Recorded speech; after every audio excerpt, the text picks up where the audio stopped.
Meus irmãos e minhas irmãs, sejam bem-vindos, você, meu amado amigo do Evangelho. Quero neste momento agradecer a Deus por esta rica oportunidade de poder compartilhar com vocês mais uma porção da palavra do Senhor. Fique comigo até o final deste vídeo. Deus falará abundantemente ao teu coração.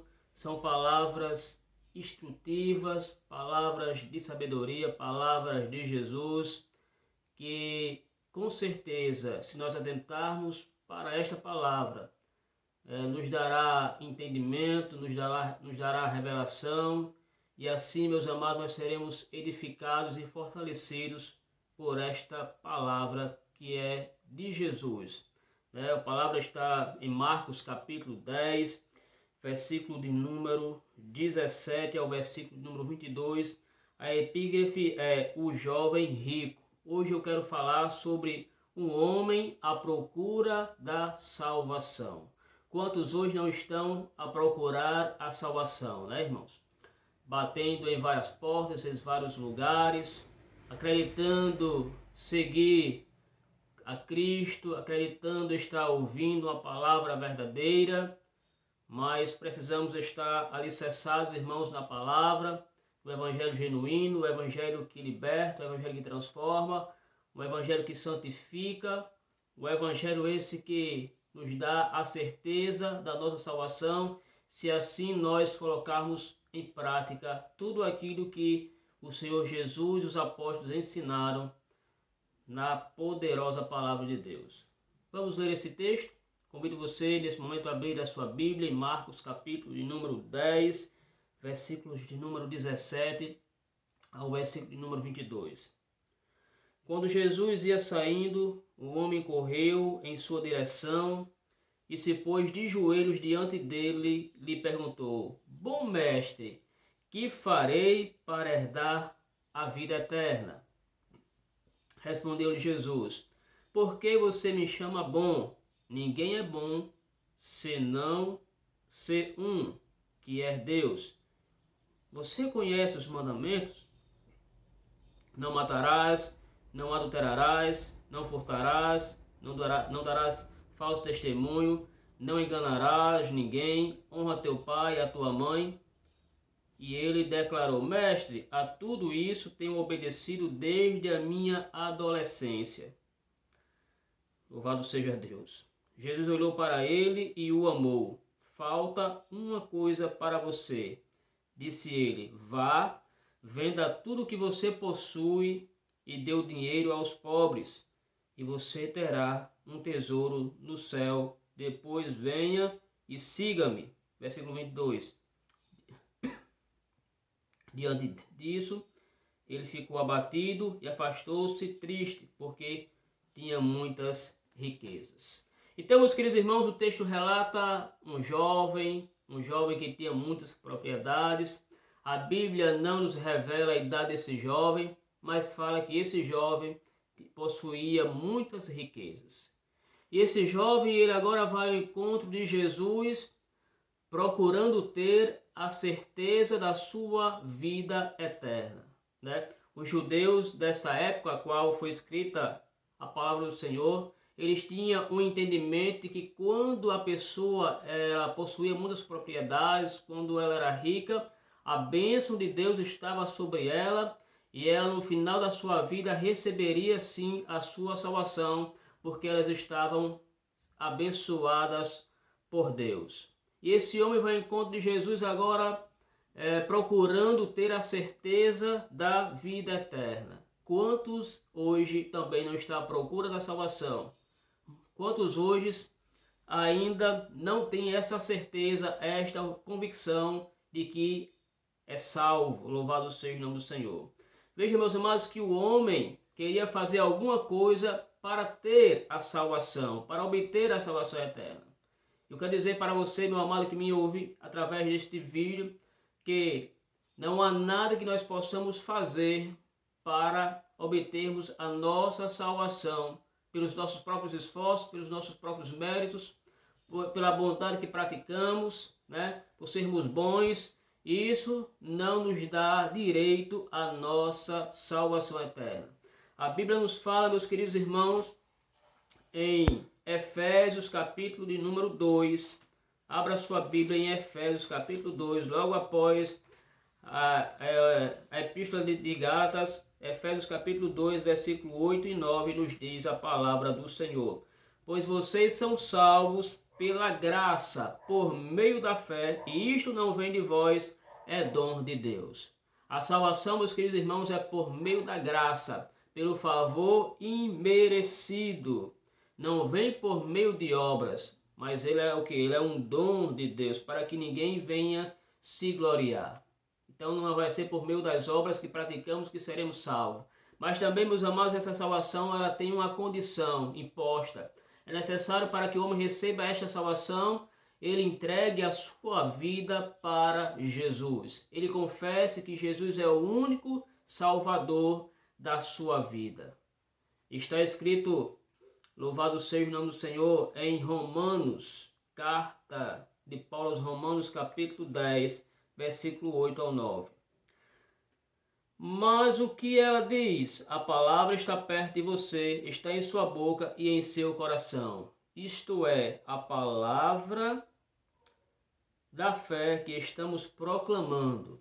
Se você confessar com sua boca que Jesus é Senhor e crer em seu coração que Deus o ressuscitou dos mortos, será salvo. Pois com o coração se crê para a justiça e com a boca se confessa para a salvação. Então é preciso confessar Jesus como o único e suficiente Salvador.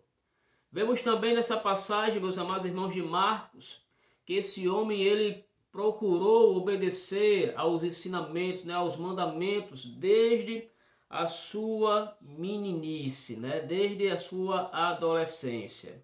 Louvado seja o nome do Senhor. É importante frisarmos isso, meus amados, que não basta apenas ser religioso, não basta apenas pertencer a uma religião. A religião a qual você pertence, ela não vai te salvar. Quem vai lhe salvar é a sua fé no Filho de Deus, confessando como o seu Salvador. Não basta apenas ser religioso, mas é preciso colocar em prática tudo aquilo que Jesus ensina. A Bíblia diz em Mateus capítulo 7, versículo 21, que nem todo aquele que me diz Senhor, Senhor, entrará no reino dos céus, mas aquele que faz a vontade de meu Pai que está nos céus. Não basta apenas dizer que Ele é Senhor, se Ele não é Salvador da sua vida. Se Ele é Senhor e se Ele é o Salvador, devemos nós nos submetermos à sua vontade, à sua autoridade revelada na sua palavra. A Bíblia ainda nos diz em Tiago, capítulo de número 1. Vamos abrir a Bíblia em Tiago, capítulo de número 1, versículo de número 22 e 25. Olha o que diz a palavra do Senhor. Glória a Deus. Bendito seja o nome do Senhor. Sejam praticantes da palavra e não apenas ouvintes, enganando-vos a vós mesmos. Quantos hoje não estão se enganando?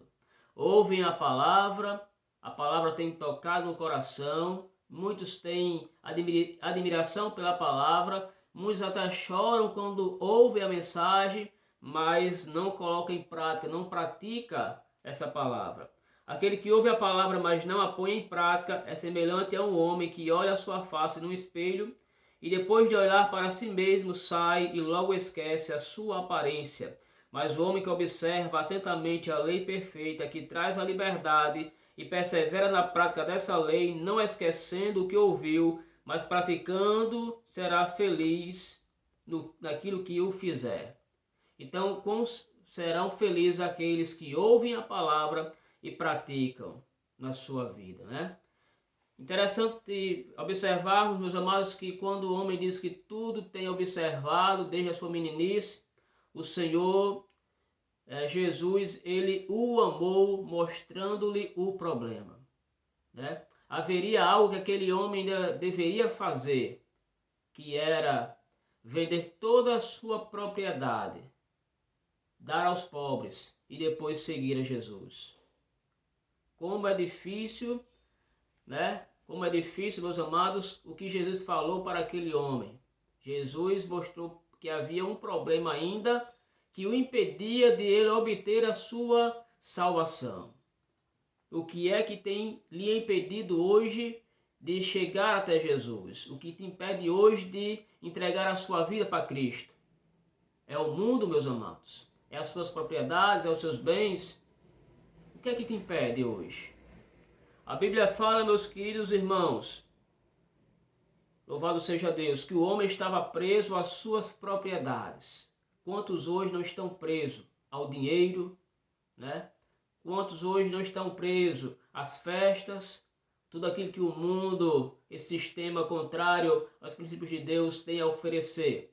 A Bíblia diz, meus amados, em 1 João capítulo 2,15, né? Não ameis o mundo e nem o que no mundo há, pois aquele que ama o mundo, vamos ler esse texto, aquele que ama o mundo, meus amados, o amor do Pai não está nele, né? Olha o que diz aí em 1ª Epístola de João, capítulo 2, versículo de número 15 ao 17. Vamos tomar nota aqui em nome de Jesus. Não amem o mundo, nem o que há nele, não que nele há. Se alguém ama o mundo, o amor do Pai não está nele. Pois tudo que há no mundo, a cobiça da carne, a cobiça dos olhos e a ostentação dos bens, não provém do Pai, mas do mundo. O mundo e a sua cobiça passa, mas aquele que faz a vontade de Deus permanece para sempre.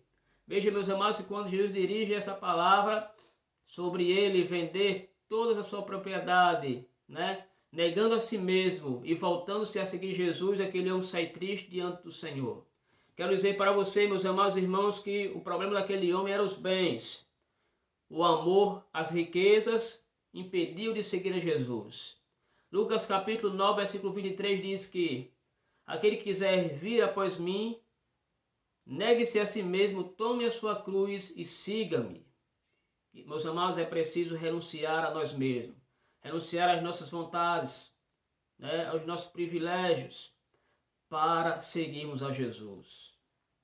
Veja, meus amados irmãos, que a Bíblia diz em Mateus capítulo 7, versículo 13 e 14, né?